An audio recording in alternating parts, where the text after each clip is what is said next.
We the ones, Renzo gang. We the ones. Yeah, shout out to the Usos.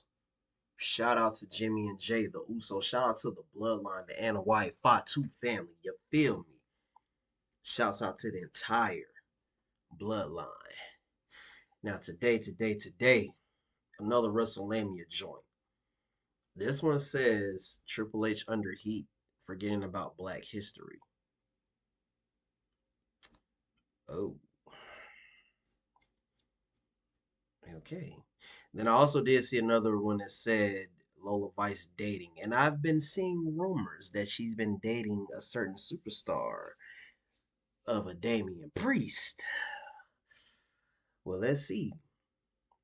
Because Lola Vice is fine. Just like Miles Bourne has snatched up my Chilean queen, Stephanie Vaquer. I'm a little mad about that one. And I think my other wife, Jada Parker, I think she got too. I'm a little upset about that too. So that being said, let's dive on into it. Hey guys, what is going on? This is Wrestlelamia back with another episode. Join us now as Wrestlelamia looks at the 4th of July episode of SmackDown, as well as the wrestling news stories and rumors you need to know, including fans accuse Triple H of ignoring Black History Month, Juneteenth, and Martin Luther King Day, Charlotte Flair reveals why Babyface turned tanked, reason CM Punk apologized to Saudi Arabia fans, 2 WWE superstars now dating, and more. Be sure to subscribe and hit that notification bell for daily wrestling videos, and follow us on Facebook for exclusive lists. Now, let's hit the intro and get on to our first story.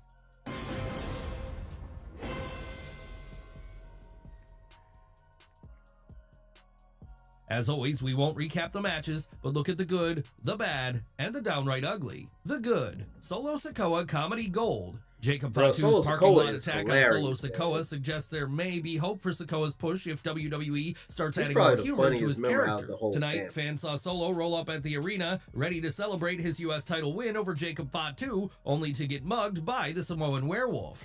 Jacob instead pulled Solo through the car window, with the new U.S. champion getting stuck in the window as Jacob pummeled, with Solo looking like a buffoon, a role that could be the key to making his character work. Solo Sikoa is one of WWE's biggest mysteries, a wrestler who went from playing Roman Reigns' enforcer to a glorified jobber who somehow commands respect from wrestlers who could squash him like a bug. However, there may be hope for Solo's push, as he's shown— Hold on now, Solo Sikoa ain't no scrub now. That's why I get mad at how they made him a jobber. I'm like, bro, Solo Sikoa is not no scrub. Have you seen like his street champ character in NXT? That's the Solo Sikoa I do miss, and I did love when he became the enforcer of the bloodline under Roman Reigns' bloodline. I did like when he became the enforcer.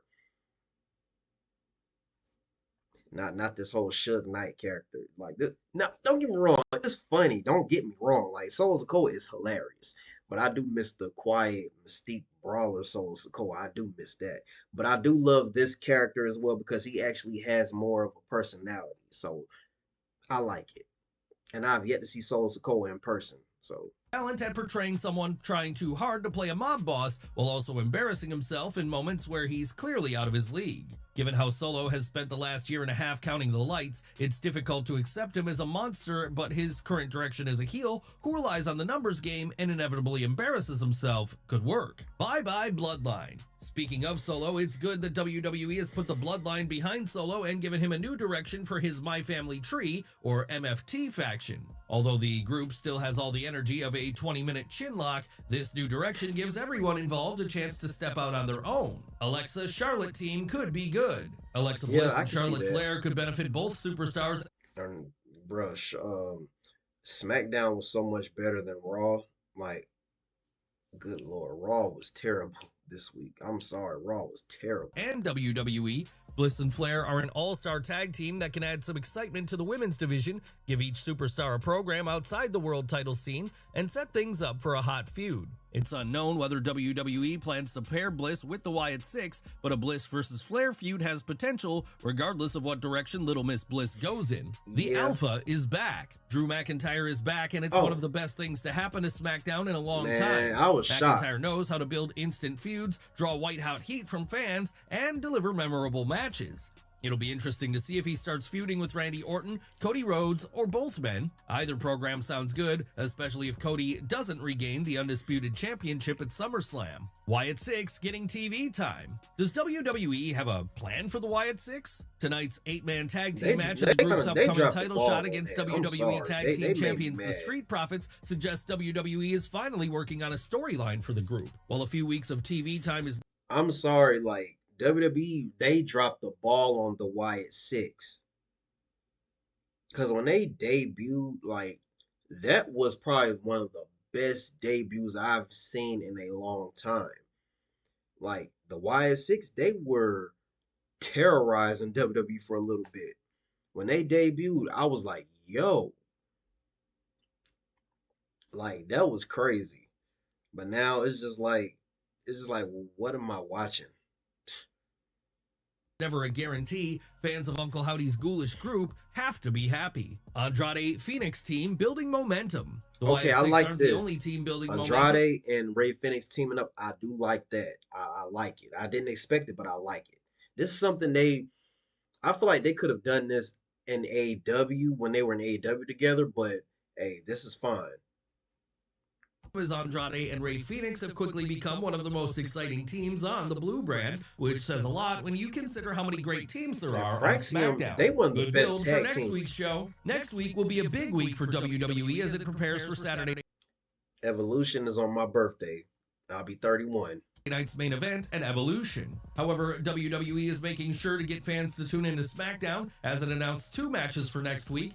The Wyatt 6 versus the Street Profits for the WWE Tag Team Championship, and Aleister Black taking on Damian Priest. The Bad, Naomi, Jade Cargill. It's time to bury the Naomi versus Jade Cargill feud as it's doing nothing for Naomi, who deserves a better opponent, and Jade Cargill, no matter how badly WWE wants to make her into a main eventer, still needs more training. That's not the only problem here, as WWE hasn't done anything to make the feud seem special. A reminder that WWE's booking of the women's division still takes a backseat to the men. Another nonsense name. Yeah. As exciting as it is to see whether Solo...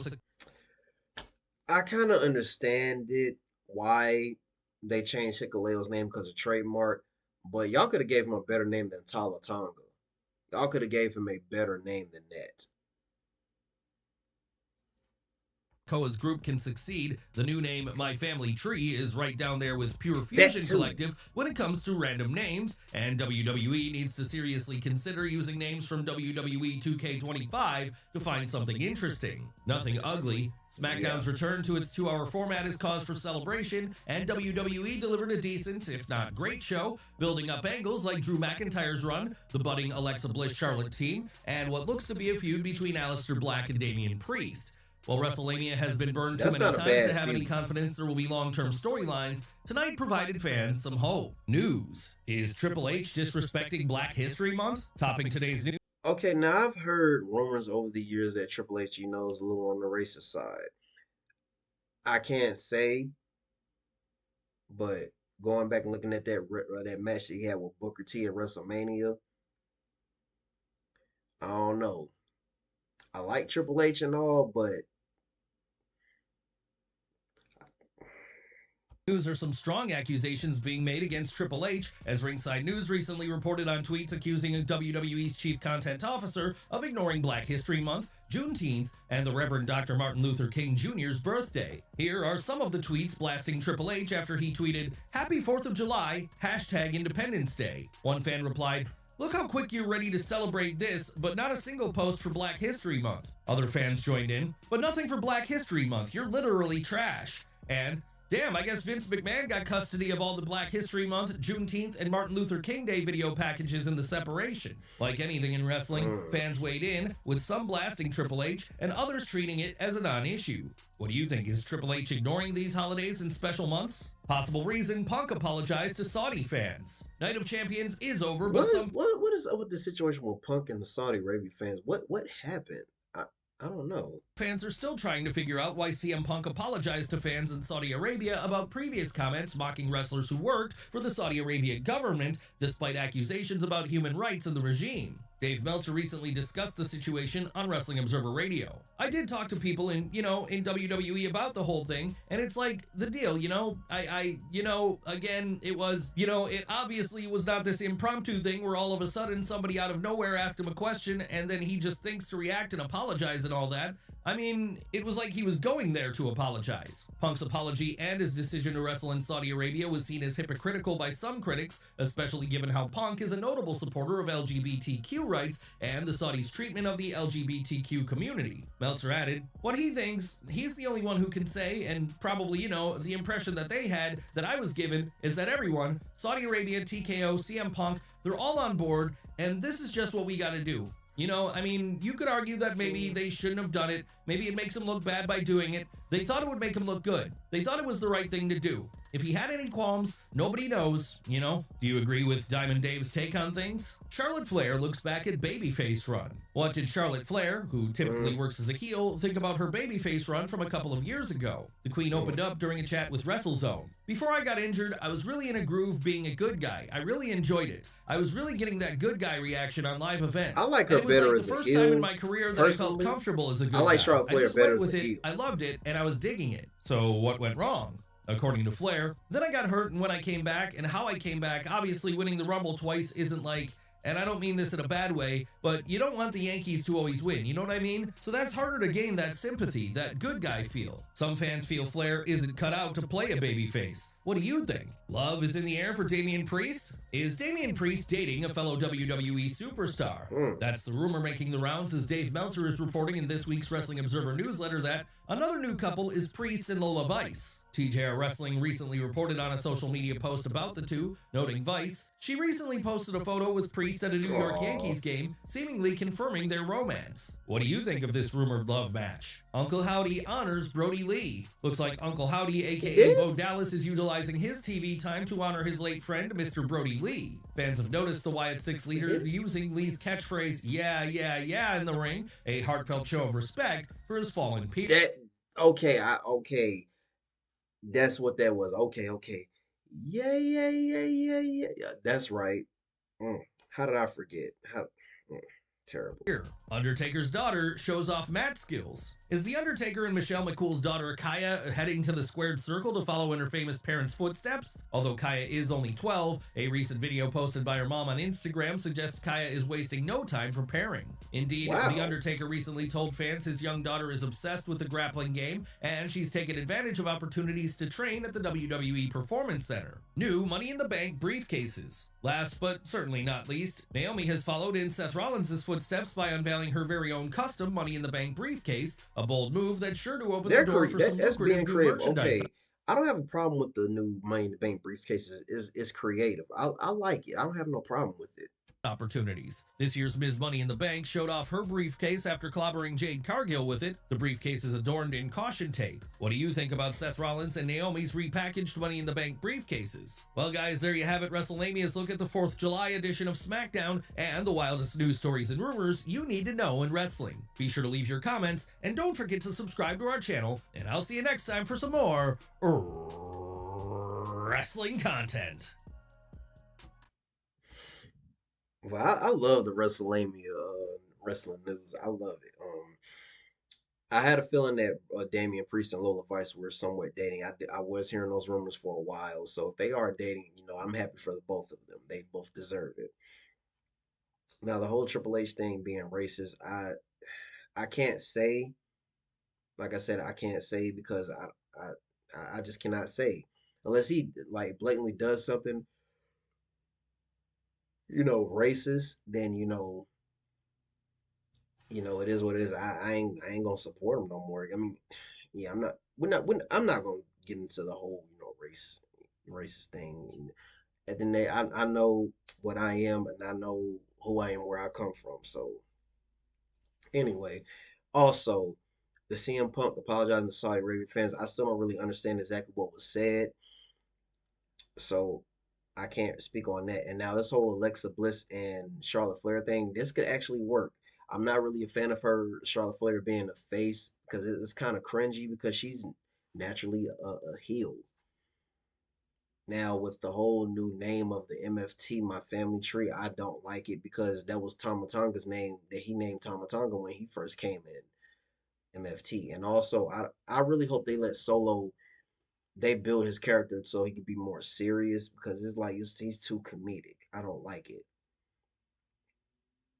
Because Solo's goal when he first came, he was, a street champion. He was a brawler, a straight up brawler. And when he came into the main roster, he was a force to be reckoned with. He was actually the first of this new generation. He was the first um enforcer of the bloodline of this generation. So that's why I miss that Souls Code. And don't get me wrong, I like this Souls Code too because he actually he actually has character. And, he has a personality that you can relate to. That's the thing I do like about this character. Is like this Suge Knight Solo Sokoa character. He's actually connecting with the fans. I like it, but I do miss the brute side of Solo Sokoa. You feel me? So that being said, Renzo Gang, we the ones. We the ones. Shout out to Jimmy and Jay. Shout out to the whole bloodline. Yeet, the OTC. Shout out to you. Shouts out to the Gorillas of Destiny, Tamatonga Tonga Lola, and Hikaleo, aka Talatonga. Shout out to Jeff Cobb, aka JC Mateo. I want to see more. I want to see more of what y'all do with Jeff Cobb. It's like y'all water him down a little too much. I get it. If it's the age thing, I get it. But at the same time, let him cut loose for a little bit. Now, Aleister Black and Damian Priest. That's actually a really good match to see. That's something I'll be looking forward to seeing. You feel me? So that being said, Renzo Gang, post some comments down below. Let me know what you thought. If you enjoyed this reaction video, hit that like button, share, and subscribe for your boy. You feel me?